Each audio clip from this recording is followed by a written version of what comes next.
आज की फिल्म ये बताते हुए शुरू होती है कि 3 साल पहले क्या हुआ था। रोबोट्स ने पृथ्वी पे हमला कर दिया था और केवल 11 दिन में ही पूरी पृथ्वी पे कब्जा कर लिया था। पृथ्वी पे कब्जा किए हुए अब उनको 1264 दिन हो चुके हैं। रोबोट्स ने इंसानों से वादा किया था कि जब उनका मानव जाति पर रिसर्च खत्म हो जाएगा तो वो वहाँ से चले जाएंगे। रोबोट्स का केवल एक ही नियम था कि हर इंसान को घर में ही रहना है। पहले सीन में एक आदमी को घर में कैद से परेशान दिखाया जाता है जो भाग के बाहर आ जाता है, जबकि उसका बेटा उसको वापस घर में आने के लिए विनती करता है। उस आदमी जैसे हर किसी के गर्दन पे एक चिप लगाया हुआ था, जिससे जब भी कोई घर से बाहर निकलता तो रोबोट को ये पता चल जाता था। अचानक रोबोट का एक जहाज आता है और उसे वापस घर में जाने के लिए कहता है। आदमी इनकार कर देता है और चिल्लाता है कि उन्होंने उसकी पत्नी को मार डाला। जब रोबोट देखता है कि वो उसकी बात नहीं मान रहा तो वो उसे रे गन से मार देता है। आदमी का बेटा कॉर्नर भाग के वहां जाता है जहां उसके पिता की मृत्यु हुई थी और घुटनों के बल बैठ जाता है। उसे रोबोट और उसके पड़ोसी घर में जाने के लिए कहते हैं, लेकिन लड़का उनकी बात नहीं सुनता और जब रोबोट उस पर फायर करने वाला होता है तभी रोबिन वहां आके एक स्पेशल कोड बोलता है जिससे रोबोट रुक जाता है। कॉर्नर अपने पड़ोसी केट के साथ रुकता है जो रोबिन से पूछती है कि क्या वो उसको अपने साथ रख सकती है। रोबिन कहता है कि उनके पास अनाथों और बच्चों के लिए अच्छे घर है और वो परिवारों पे बोझ नहीं डालना चाहेंगे। केट का बेटा सीएन रोबिन से अपने पिता के ठिकाने के बारे में पूछता है, जिसपे वो कहता है कि वो इस बारे में कुछ नहीं जानता। इस बातचीत से केट की आंखों में आंसू आ जाता है जो रोबिन के दिल को छू जाता है और कॉर्नर को उसके साथ रखने की अनुमति दे देता है। अगले दिन कॉर्नर अपने घर अपना सामान लेने जाता है और रास्ते में अपना खिलौना गिरा देता है और उन्हें लेने के लिए उसके पास सिर्फ 15 सेकंड ही है और केट उसे दरवाजे से चिंतित रूप से देख रही थी। इससे पहले कि रोबोट उसे गोली मार दे, सौभाग्य से कॉर्नर अपने सारे खिलौने उठाता है और केट के घर में पहुंच जाता है।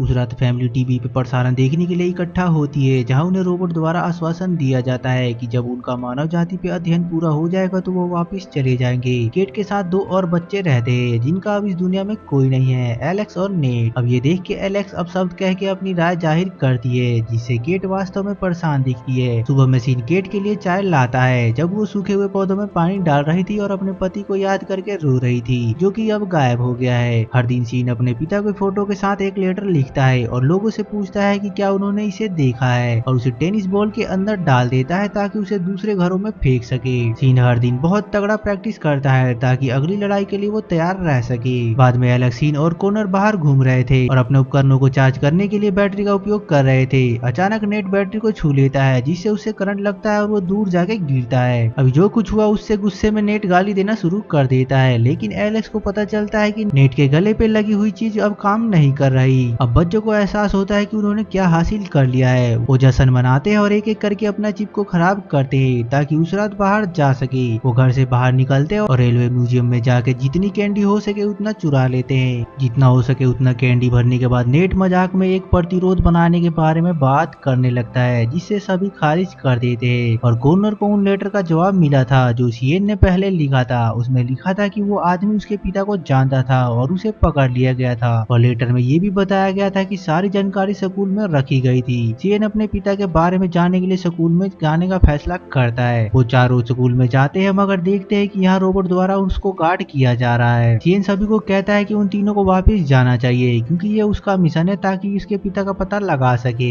मगर तीनों जाने से मना कर देते और उसको फॉलो करते। कॉर्नर के लिए एक सुरक्षित जगह को ढूंढने के बाद नेट, सीएन और एलेक्स अंदर जाते और अपने पिता के फाइल की तलाश करते। वो कई अलमारियों की तलाशी लेते और फाइलों को खोजते जिनमें कुछ पे रेड मार्क किया हुआ था और उन्हें एहसास होता है कि ये लोग शायद मारे गए हैं। बहुत खोजने के बाद सीएन को अपने पिता की फाइल मिलती है और उसे पता चलता है कि वो अभी भी जिंदा है और उसे याद आता है कि रोबिन हमेशा ये कहता था कि उसके पिता मर चुके हैं। और जब वो खोज में लगे हुए थे तो एलेक्स को पता चलता है कि नेट की चिप फिर से चमकने लगी। धीरे धीरे सभी के चिप रोबोट को अलर्ट करना शुरू कर देते।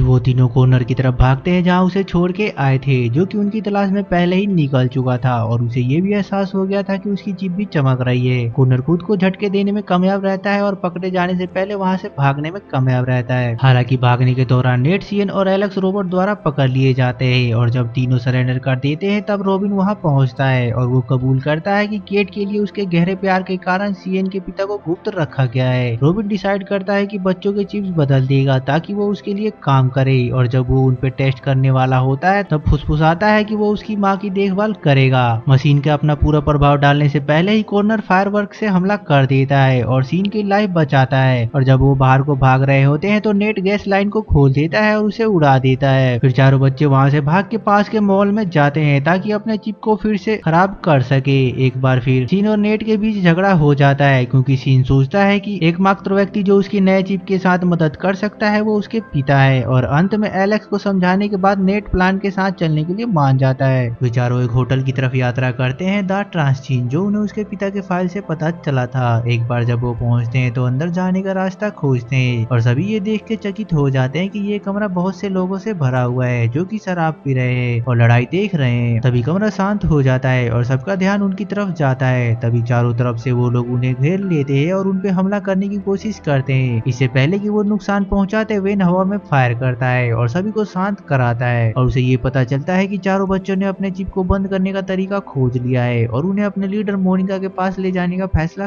करता है। वो उनसे पूछती है कि उन्होंने ये कैसे किया और वो वहाँ मौजूद सभी लोगों को ये करने का तरीका दिखाते हैं। और एक बार जब ये सही साबित हो जाता है तो सभी लोग खुशी से तालियां बजाते हैं, ये महसूस करते हुए कि आखिरकार वो बाहर जा सकते हैं। सीन मोनिका को अपने पिता की तस्वीर दिखाता है और पूछता है कि क्या उसने उसके पिता को देखा है। मोनिका उसे सोन से मिलाने ले जाती है जिसका चिप एक घड़ी साज ने हटा दिया था और वो बच्चों को स्टोन सर्कल पे जाने के लिए कहता है। बाहर रोबिन ने स्थायी रूप से कर्फ्यू हटा दिया था और सीएन की फोटो दिखा के पूछता है कि क्या किसी ने सीएन को देखा है। सीन की माँ अपने बेटे को लेके चिंतित थी, इसलिए रोबिन उसे अपने महल में ले जाता है। ये सुन के सीन बहुत गुस्सा था कि रोबिन उसकी माँ को फायदा उठा रहा है और उसे बचाने का फैसला करता है ताकि वो और उसकी माँ उसके पिता को ढूंढ सके। और नेट, एलेक्स और कॉर्नर सभी उसके साथ मिशन में जाने का फैसला करते हैं। अब महल में रोबिन केट को ये समझाने की कोशिश करता है कि वो क्रेडल पर्वत पे जाएंगे और वहाँ एक साथ रहेंगे। उसकी तरफ बढ़ने की कोशिश करता है लेकिन केट उसे चेहरे पर थप्पड़ मारती है और रोबिन केट से कहता है कि उसे किसी न किसी तरह उसके साथ जाना ही होगा। सीएन और उसका ग्रुप किसी तरह से महल तक पहुंच जाता है और सुरक्षा करने वाले रोबोट से बच के अपना रास्ता बनाते हैं। जैसे ही वो वहां से आते हैं उनका चिप एक्टिवेट हो जाता है और उनका पीछा एक बहुत बड़ा रोबोट करने लगता है। उन्हें पकड़ने के बाद वो उन्हें गन से उड़ाने वाला होता ही है कि तभी सीएन की नई चिप रोबोट में इंटरफेयर करती है और उसे अपने नियंत्रण में रखती है। सीएन को एहसास होता है कि वो इसका यूज अपने फायदा उठाने के लिए कर सकता है और वो ऐसा दिखावा करता है कि जैसे उसने उसको पकड़ लिया है और उसे रोबिन की तरफ ले जाया जाता है। फिर जब रोबिन महल के बाहर आता है तो कहता है कि उसे दौड़ता रहना चाहिए था। तभी सीएन बड़े रोबोट की गन उस पर तान देता है, इसलिए रोबिन अपने आदमियों और छोटे रोबोट को वहीं रुकने के लिए कहता है। लेकिन उसके भागने से पहले केट घोड़े पे सवार होकर बाहर आ जाती है। सीएन रोबोट पे अपना नियंत्रण खो देता है और दूसरे रोबोट उस पर हमला करना शुरू कर देते हैं, लेकिन सीएन अपने पास के रोबोट पर नियंत्रण करना फिर से शुरू कर देता है और उन्हें रोकता है। नेट देखता है कि रोबिन भागने की कोशिश कर रहा है और वो छत पे उसका पीछा करता है और उसको एक बंदूक की नोक पे पकड़ लेता है, लेकिन वो इससे पहले कुछ कर पाता रोबिन का बैलेंस बिगड़ जाता है और वो नीचे कूड़े के ढेर पे गिर जाता है और नेट के पकड़ने से पहले ही वो वहां से भाग जाता है। फिर सीएन और उसका ग्रुप उसकी माँ के पीछे जाते हैं और फाइनली उसे पकड़ लेते हैं। केट सीएन और अपने सभी अडोप्टिव बच्चे नेट और एलेक्स और कॉर्नर को देख के खुश होती है। अब सभी मिलकर स्टोन सर्कल की तरफ जाते हैं। रोबिन बच्चों से बच के रोबोट के लीडर के पास जाता है और बताता है कि वहाँ क्या हुआ था। रोबोट रोबिन से कहता है कि उसे सीएन को जिंदा पकड़ना चाहिए ताकि वो पता लगा सके कि उसने रोबोट को कैसे कंट्रोल किया और ये बताता है कि पूरी एरिया को डीप स्कैन किया जाएगा। ये ऐसी प्रक्रिया है जिससे सभी लोग खाने में असमर्थ हो जाएंगे और मारे जाएंगे। सीएन और उसका ग्रुप स्टोन सर्कल पे पहुंच जाता है और ये पता लगाने की कोशिश करता है कि अब आगे कहाँ जाना है। अब उन पत्थरों के ऊपर ग्राफिटी की हुई थी जिससे उन्हें क्लू मिलता है और वो रिवर की साइड जाने लगते हैं। थोड़ी देर घूमने के बाद वो छोटे बच्चे को देखते हैं और उसका पीछा करते हैं, लेकिन वो उसे खो देते हैं और एक बीच पे एक छुपी हुई जहाज को ढूंढते हैं। जब वो जहाज को देख रहे होते हैं तो उन्हें वहाँ कोस्बो पकड़े हुए लोगों द्वारा पकड़ लिया जाता है। सीएन उनसे पूछता है कि क्या उन्होंने उसके पिता को देखा है, मगर पता चलता है उसके पिता डैनी वही है और वो अपने फैमिली को जीवित देख के खुश होता है और उन्हें गले लगा लेता है। फिर डैनी अपने परिवार को वहाँ ले जाता है जहाँ उन्होंने एक छोटा सा गाँव बनाया था और वो उन्हें एक झोपड़ी में ले जाता है ताकि सभी के चिप हटा सके, जिससे रोबोट उन्हें कभी ट्रैक नहीं कर पाएंगे। फिर उस रात पूरा समूह रोबोट के शैतानी योजना पे चर्चा करने के लिए इकट्ठा होते हैं कि कैसे रोबोट लोगों को स्कैन करके उन्हें मारने की योजना बना रहे हैं। सुबह में समुदाय एक तेज आवाज से जाग जाता है। जब वो बाहर आते हैं तो रोबिन और उसके रोबोट घोषणा करते हैं कि अगर उन्होंने सीएन को नहीं सौंपा तो वो सभी को मार देंगे।